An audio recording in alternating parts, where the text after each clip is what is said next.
एक बंदे के जेब में एक 10 रुपए का नोट है। कितना? उसको उसकी फिक्र नहीं है, क्योंकि 10 रुपए कोई वैल्यूएबल शय नहीं है। बंदा सोचता है गिर भी गया तो कोई बात नहीं, परवाह नहीं करते। बल्कि कई मर्तबा 5 रुपए का सिक्का गिरा होता है, कोई उठाना भी पसंद नहीं करता। लेकिन अगर इसी की जेब में 10 लाख रुपया हो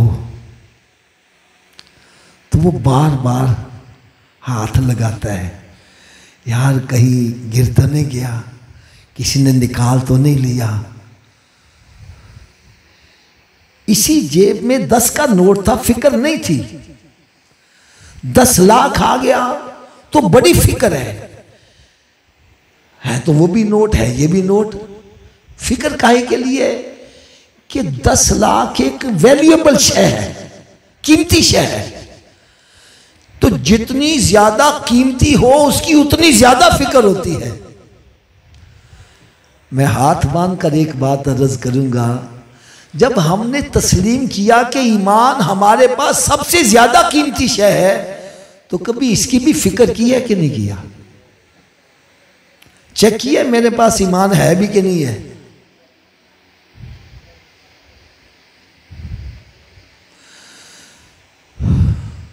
और मैं ये बात बतलाऊं, मेरी बात से कोई गलत मतलब ना ले।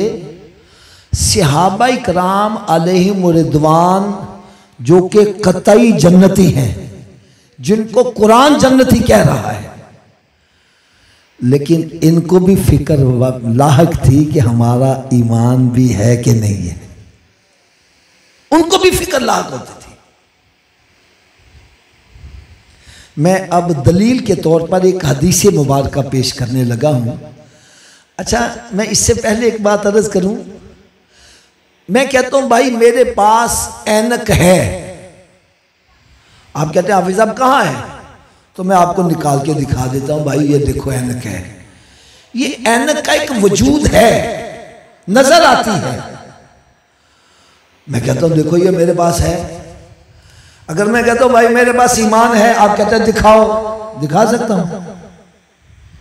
बोलो तो सही, इसका पता कैसे चले?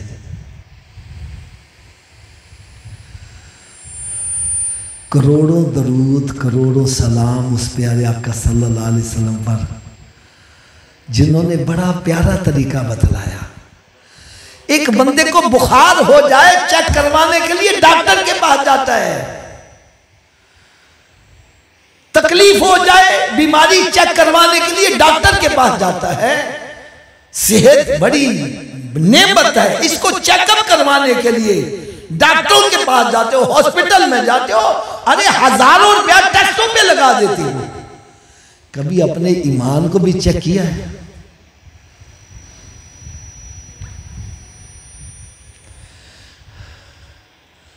जब ईमान सबसे ज्यादा कीमती शय है, आज मैं आपको यह बतलाऊंगा ईमान चेक कैसे किया जाता है।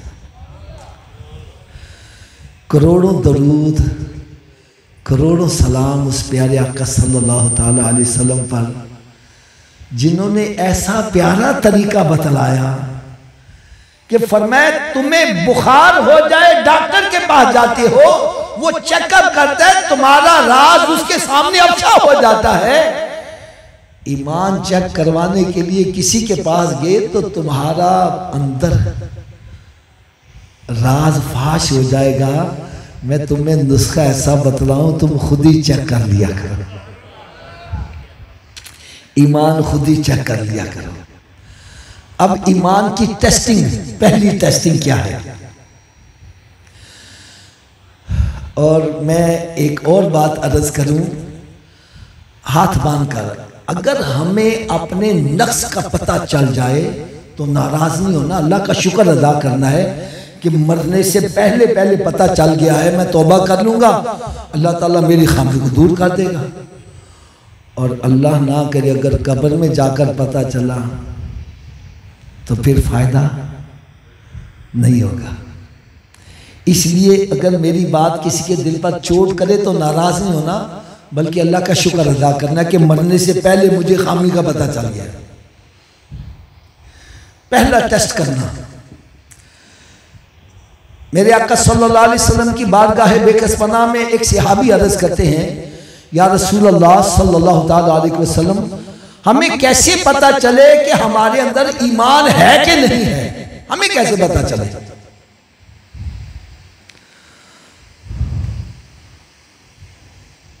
तो मेरे आका सल्लल्लाहु अलैहि वसल्लम ने ऐसा कमाल जवाब इरशाद फरमाया।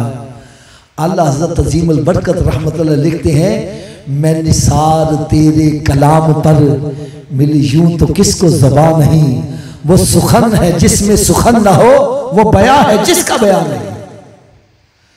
यार ऐसा कमाल जवाब दिया। फरमाया मेरे सहाबा, जब तुम्हें नेकी अच्छी लगने लगे और गुनाह बुरा लगने लग जाए, समझ जाना दौलत ईमान मौजूद है। और अगर अच्छाई बुराई में तमीज खत्म हो गई है तो फिर ईमान की फिक्र करना।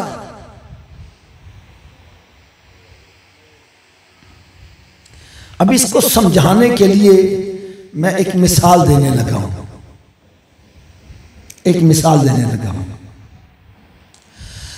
हज़रत साहब, हमारे पड़ोस में एक बंदे का कारखाना था।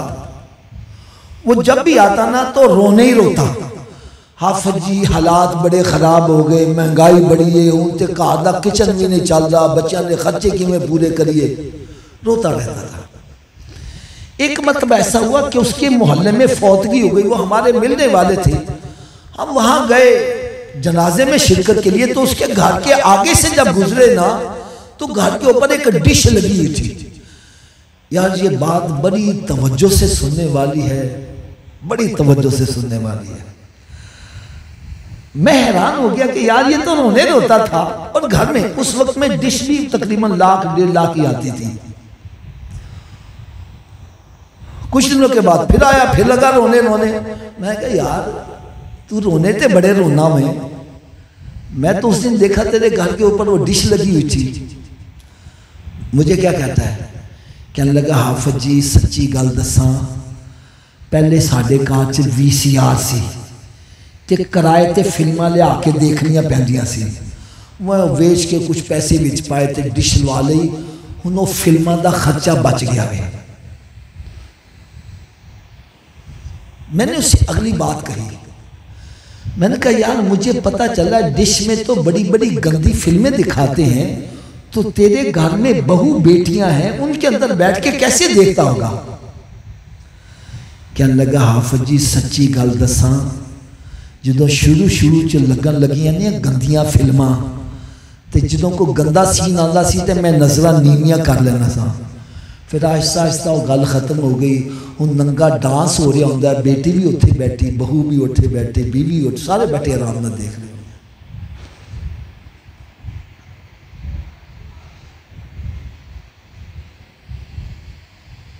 यार अगर अभी भी समझ नहीं मेरी आ रही, मैं और मिसाल दे दूं। हमारे इसी मोहल्ले के अंदर, इसी मजमे के अंदर वो भी बंदा होगा जिसकी एक नमाज जमात से रह जाए, अपसेट हो जाते हैं। वही हाफिज साहब आज मेरी जमात रह गई, हाफिज साहब आज मैं बड़ा अपसेट हूँ, आज सुबह से मैंने कुरान की तिलावत नहीं की, बड़ा अपसेट रहता हूँ। और वो भी इसी मोहल्ले में रहने वाले हैं जिनकी 5 नमाजें कज़ा हो जाए पता ही नहीं चलता। मैं सही कह रहा हूँ गलत कह रहा हूँ? यार एक ही एक नमाज जमात से छूटी परेशान हो गया है, और एक की 5 नमाजें करे उसको पता ही नहीं चल रहा। वजह क्या है? मेरे आका सल्लल्लाहु अलैहि वसल्लम ने इरशाद फरमाया, जब बंदा एक गुनाह करता है इसके दिल पर दाग लग जाता है, तौबा कर ले मिट जाता है, नहीं तौबा करता दाग बढ़ते बढ़ते दिल ही काला हो जाता है। और जब दिल काला हो जाए इस पर मजीद दाग लगने से पता नहीं चलता। अरे जिसकी एक नमाज जमात से छूटी उसका दिल सफेद है, साफ है, छोटा सा दाग लगा बुरा लग रहा है। और जिसकी नमाजें 5 कज़ा हो रही है उसका दिल ही काला हो चुका, उसको पता ही नहीं चल रहा अच्छाई बुराई क्या है।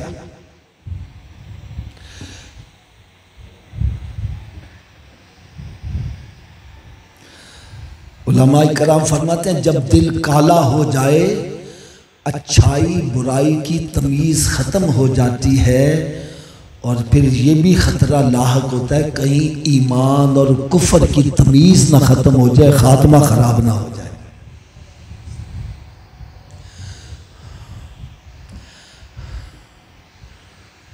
ये पहला टेस्ट बतलाया ईमान का। फरमाया जब तुम्हें नेकी अच्छी लगने लगे और गुनाह बुरा लगने लगे तो समझ जाओ दौलत ईमान मौजूद है, और जब अच्छाई बुराई की तमीज़ ख़त्म हो जाए तो फिर अंदर फिक्र करना। दूसरी टेस्टिंग, फरमाया जो अपने ईमान को चेक करना चाहता है उसको चाहिए मस्जिद में आ जाए। ऊंची बोलो, कहाँ आ जाए?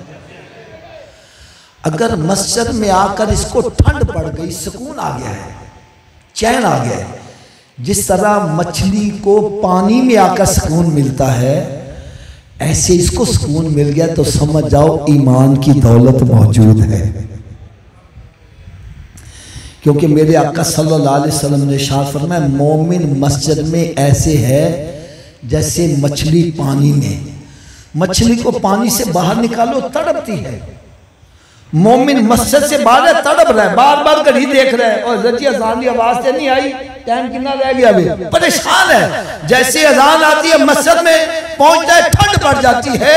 फरमाया अगर ऐसी कैफियत है तो समझ जाओ दौलत ईमान मौजूद है।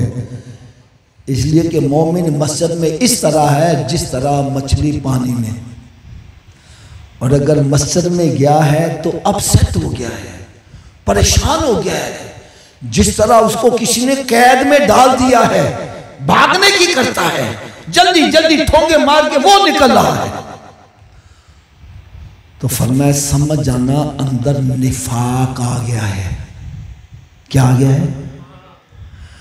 क्योंकि मेरे आका सल्लल्लाहु अलैहि वसल्लम ने इरशाद फरमाया मुनाफिक मस्जिद में ऐसे है जैसे परिंदा कैद में है। एक आजाद परिंदे को पकड़ के कैद में डालो, इधर टक्कर मार, इधर टक्कर मार, इधर टक्कर मार, छोटा सा स्वाद वो भाग के गया। फरमाया इससे ज्यादा मुनाफिक मस्जिद में आता है, टक्कर मार के वो निकलता है।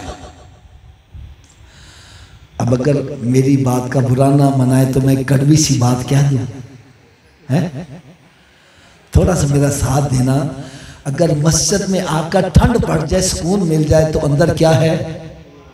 ऊंची बोलो। और अगर मस्जिद में आकर अपसेट हो गया है, भागने की करता है, तो अंदर क्या है? और जो मस्जिद में आता ही नहीं उसके अंदर क्या है?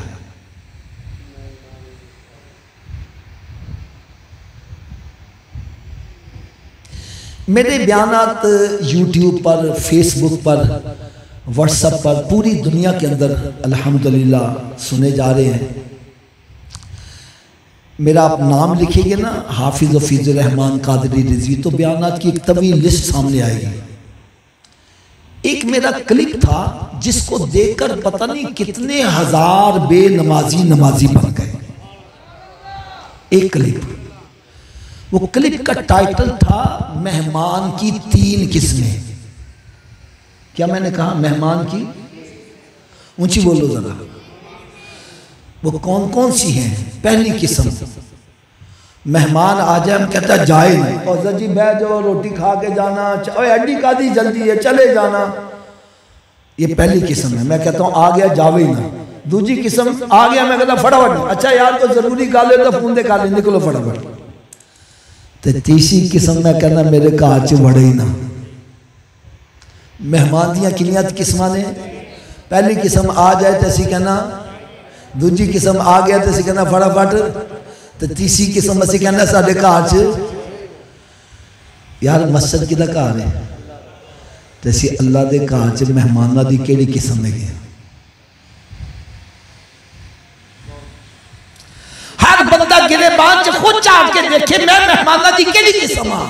अगर मसीदे जाके नमाज पढ़ के फिर भी बैठा वे, कुरान पढ़े, दरूद पाक जिक्र कर रहा, समझ जाओ पहली किस्म में रब कहता बह जाओ, बह जा, होर बह जा, होर बह जा, होर बह जा। तो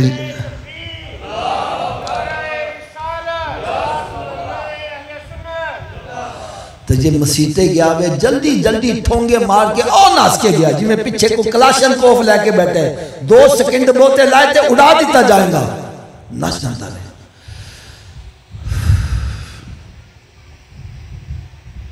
समझ जाओ मेहमान दी दूजी किस्म में रब नहीं चाहता मेरे घर च बहुती देर ठहरे तो जरा मसीते बढ़ता ही नहीं यार उस बंदे को अपनी किस्मत ते रोना चाहिए आंसू बहाने चाहिए क्यों अल्लाह ताला दिया नजर तो एडा गिर गया वे अल्लाह ताला ने अपने घर ना वाड़ना पसंद ही नहीं कर लिया क्योंकि मेरा यकीन वे मस्जिद च बंदा अपनी हिम्मत ना नहीं आंदा रब दी तौफीक नाल आंदा वरना देखा जाए आज साडे मस्जिद च एसी लगे कारपेट बिछे पखे लगे ठंडे गर्म पानी का बंदोबस्त होना तो चाहिए पूरा पिंड मसीते आ जाए लेकिन आंदा वही है जिन रब तौफीक देंदा। अगर नहीं समझ आ रही एक छोटी जी मिसाल दे दिया। एक बंदा सी ना अपने सेठ दे नाल सफर करता जा रहा सी चलते चलते नमाज का वेला हो गया वो कहने लगा सेठ जी नमाज पढ़ लीए वो कहने लगा मसीत आई ते पढ़ ले मसीत आई ते चलते चलते मसीत आ गई वो सेठ बाहर खलो गया उन कहना जा जाके नमाज पढ़े अंदर गया नमाज पढ़ने से कुछ सरूर आया लेट हो गया ये बाहर खलोता परेशान हो गया ते बाहर खलो के पता की आवाज देता है ओए ओए तू बाहर क्यों नहीं आ रहा है और तेन किन्ने अंदर फाड़ लिया वे और केड़ा तन जा बाहर नहीं आन दे रहा कहना जेड़ा तेन अंदर नहीं आन दे रहा मैंने बाहर नहीं आन दे रहा ऐ दुख मेरे हाथ बंदे हो जाए खुदा दे वास्ते अगर मेहमाना की तीजी किस्म जे या दूजी किस्म ते आओ पहली किस्म च आ जाओ क्योंकि मेरे आका सल्लल्लाहु अलैहि वसल्लम ने उलमाए करम मौजूद ने मैं हदीस गलत बयान करा अगर तर्जमा गलत करा तो मेरी इस्लाह करेंगे मैं सब के सामने माजरत करांगा अल्फाज भी वापस लवांगा और अगर मेरी गल सच्ची लगे तो फिर यार अमल होना चाहिए कि नहीं होना चाहिए। मेरे आका सल्लल्लाहु अलैहि वसल्लम ने इरशाद फरमाया ऐ मेरे सहाबा जिदों तुसी जन्नत दे बागां च जाया करो ते फल भी खाया करो। सहाबा कराम हैरान हो गए यार सल्लम जन्नत से तो जावांगे जो क़यामत है हिसाब किताब होगा बाद चों तुसी उन्हें कह रहे थे फरमाया मस्जिद जन्नत के बागात हैं ऊंची बोलो मस्जिद जन्नत के। हजरत जी मैं एक सोच रहा सा गल जरा दुनिया च रह के जन्नत के बाग च नहीं आ रहा वो क़यामत में जन्नत के बाग च किवें जाएगा।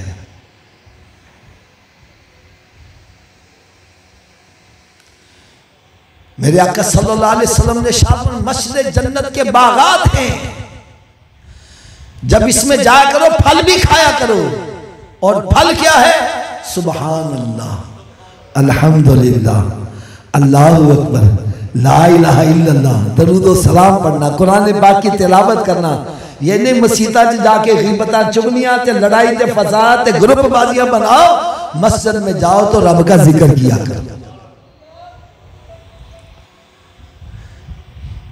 ईमान की टेस्टिंग का तीसरा तरीका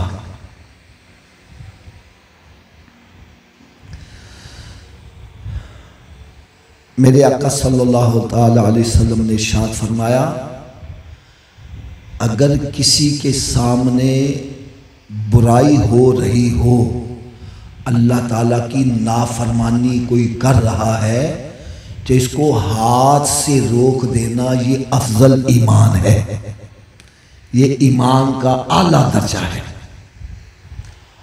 और अगर हाथ से रोकने की इस्तात नहीं हिम्मत नहीं तो फिर जुबान से रोक दे। क्या करे ना यार ना ताश ना खेलो यार जुआ ना खेलो और झूठ ना बोलो ग़ीबत ना करो जुबान से रोक दे। ये ईमान का कमजोर दर्जा है।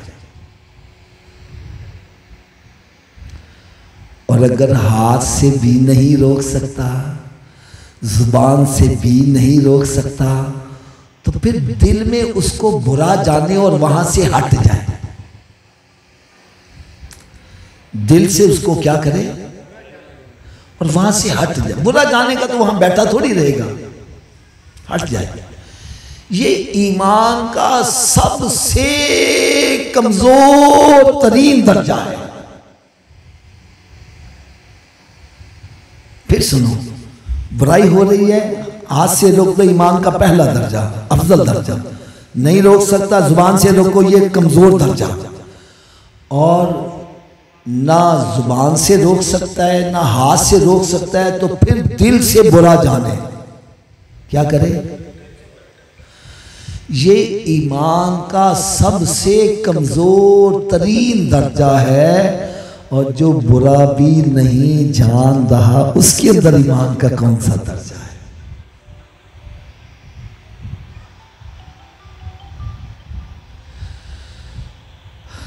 आइए अब अपना अपना जायजा लेना है। जैसे मैंने अभी बतलाया ना, मेहमान की 3 किस्में। कितनी किस्में बतलाई? तो गुनाहगार की भी 3 किस्में हैं। कितनी किस्में हैं? ऊंची बोलो जरा। और हर बंदे ने चेकअप करना है कि मैं कौन सी कैटेगरी में आता हूं। हर बंदा चेक करे। नंबर 1, गलती हो गई, शर्मिंदा है, परेशान है, नादिम है, चेहरा लटका हुआ है, आंखों से आंसू जारी हैं, गुनाह हो गया है, एहसास नदामत है। ऐसा गुनाहगार की रब ताला के यहाँ बड़ी कदर है। हदीस पाक में था, जिसकी आंखों से नदामत का एक आंसू निकल आए, चाहे वो मक्खी के सर के बराबर क्यों ना हो, रब ताला उस पर दोज़ख की आग को हराम फरमा देता है। और एक हदीस पाक में था, जिससे गलती हो जाए और उसके अंदर एहसास नदामत पैदा हो, वो नदामत उसके साथ चिमट जाती है, उतनी देर तक उससे जुदा नहीं होती जितनी देर उसको जन्नत में दाखिल ना करवा दे।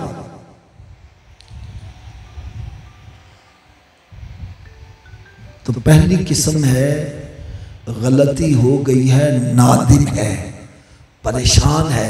हाफिज साहब, फला बंदे दा 100 रुपया मेरे को बहुत आ गया, मैं बड़ा परेशान है कि मैं वापस करा। फला बंदे को गाली निकल गई, फला बंदे से मेरी गीबत हो गई। हाफिज साहब मैं बड़ा परेशान हूं, नादिम है। और दूसरी किस्म है, गुनाह करता है और गुनाह को गुनाह नहीं समझता। गुनाह को गुनाह, मैं साथ साथ मिसालें देते जाऊं। मैं कहता हूं, भाई आपने नमाज नहीं पढ़ी, आप अच्छी गलती हो गई, मैं होने पढ़ लेना। शैतान ने मैंने गफलत से पाता, हाफिज साहब मैं अपनी गलती तस्लीम करना, पढ़ लेना। दूसरे से मैं कहता हूं, भाई आपने नमाज नहीं पढ़ी, वो सारी दुनिया नमाज नहीं पढ़ती, मैं नहीं पढ़ी, केड़ी क़यामत आ गई है। हजरत जी तुसी सूदी कारोबार क्यों कर दो, और सारा पाकिस्तानी सूद ते चलदा है, मैं कर लेता तो केड़ा गुनाह हो गया?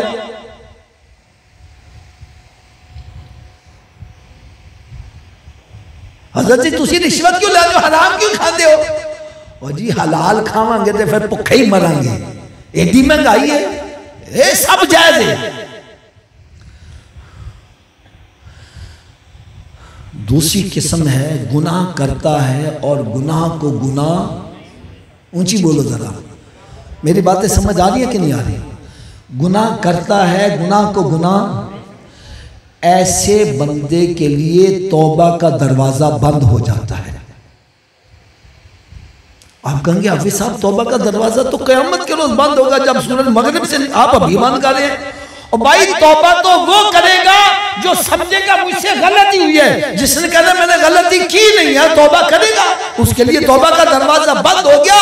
और बगैर तौबा किए मर गया तो उसका अंजाम क्या होगा?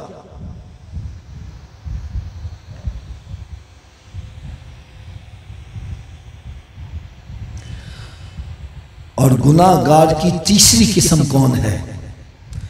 द वर्स्ट स्टेज, बदतरीन स्टेज गुनाहगार की वो कौन सी है? गुनाह करके फख्र महसूस कर रहा है। हज़रत जी असी राती शादी ते गए, असी राज के शराबा पीटियां, असी सारी रात गुजरा देखिया, मैं फला बंदे नू बेइज्जत करके रखता, मैं ओदे खड़े खलोते दे कपड़े ला के रख देते। ये गुनाह करके नदामत के आंसू नहीं बहा रहा, डूब नहीं मर रहा नदामत से, बल्कि फखरिया तौर पर कह रहा है, फरमाया जो गुनाह करके फख्र महसूस करता है वो अल्लाह ताला के गजब को दावत देता है।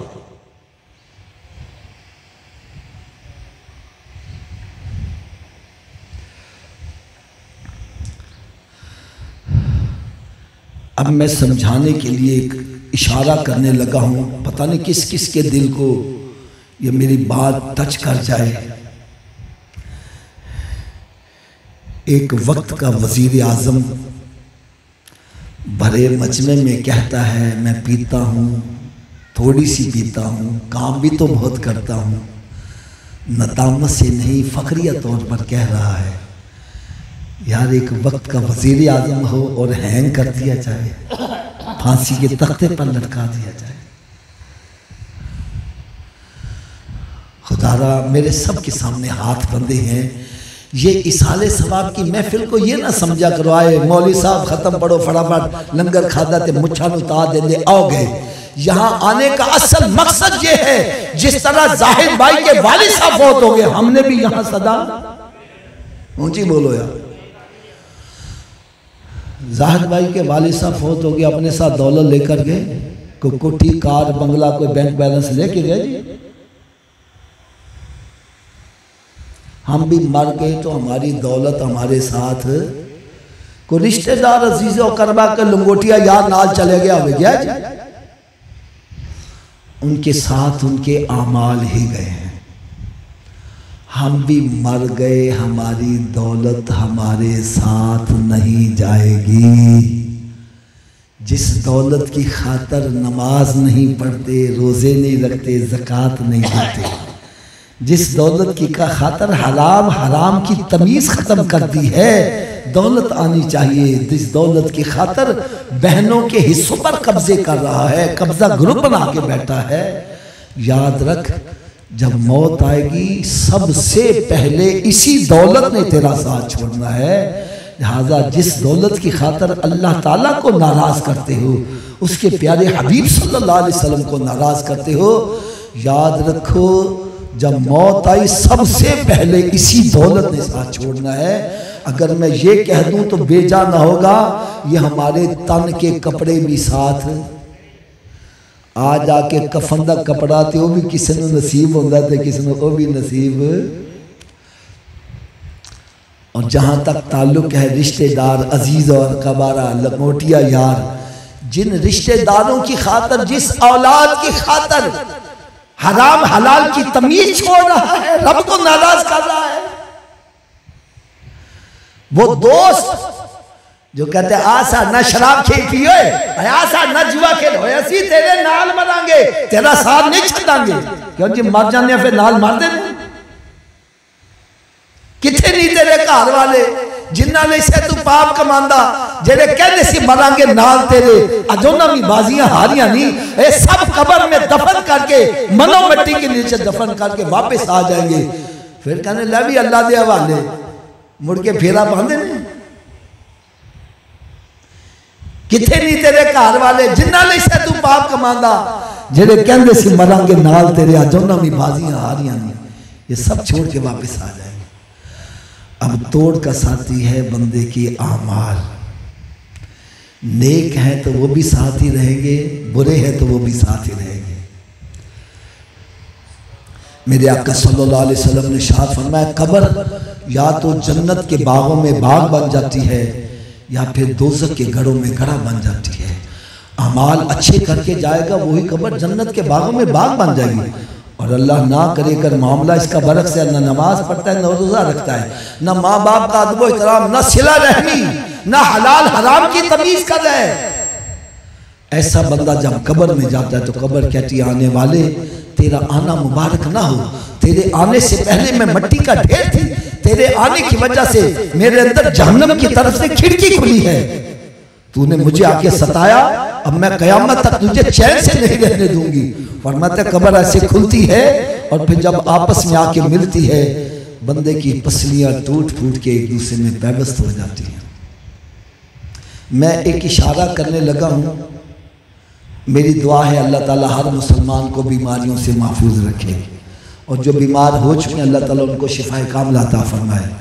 इशारा सुनो, एक बंदा तंदुरुस्त है, रात को लेटता है, करवट बदलता है, सुबह हो जाती है, रात के गुजरने का पता, लेकिन अल्लाह ना करे इसी के दाढ़ में दर्द हो जाए, कान में दर्द हो जाए, गुर्दे में दर्द हो जाए, फिर रात कैसे गुजरती है? रात गुजरने का नाम ही नहीं लेती, घड़ी की तरफ देख रहे, एक एक सेकंड कई कई महीनों का लग रहा है। खुदारा देखो मेरे सबके सामने हाथ बने, थोड़ी देर सोच लो, अल्लाह ना करे अगर दुनिया में थोड़ी सी तकलीफ आ गई, दुनिया की रात गुजारना मुश्किल हो जाए, अल्लाह ना करे अगर कब्र में अजाब आ गया, कब्र की रात कैसे गुजरेगी?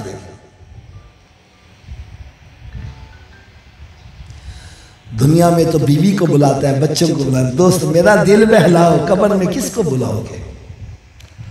खुदारा यहां आने का मकसद ये है कि हम अपने अमाल का जायजा लें, मेरी नेकियां ज्यादा है या गुनाह ज्यादा है, हिसाब लगाओ, क्योंकि कुरान का फैसला है फअम्मा मन सकुलत मवाज़ीनुहु फहुव फी ईशतिन रादिया व अम्मा मन खफ़्फ़त मवाज़ीनुहु फ़उम्मुहु हाविया वमा अदराका मा हिया नारुन हामिया।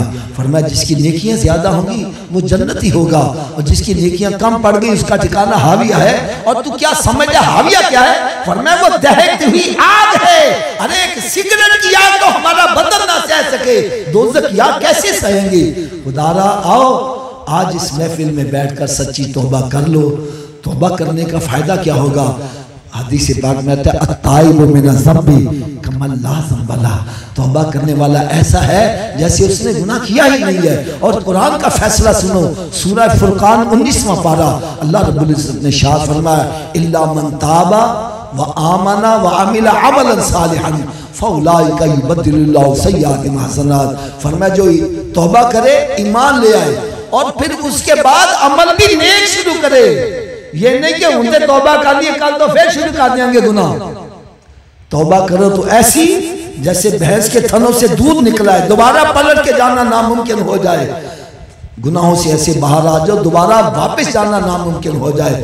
अब फायदा क्या होगा? फरमाया इल्ला मन ताबा, जो तौबा करे, वह आमना, ईमान ले आए, वह अमिला अमलन सालिहन, और फिर नेक अमल शुरू कर दे। फरमाया ऐसे को इनाम क्या मिलेगा? फउलाइका युबद्दिलुल्लाहु सय्यातिहिम हसनात। अल्लाह ताला ऐसे बंदे के गुनाहों को नेकियों में तब्दील फरमा देगा। आओ आज सच्ची तौबा करो, अल्लाह ताला हम सब के पिछले गुनाहों को मुआफ़ फरमा दे, नेकियों में तब्दील फरमा दे और आज हम सबको नेकियां करने की तौफीक अता फरमाए।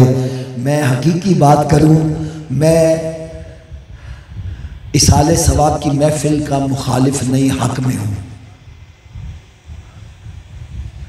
लेकिन मेरे दिल से कोई पूछे तो मैं कहूंगा भाई असल इसाले सवाब ये है कि हम सारे नमाजी बन जाए।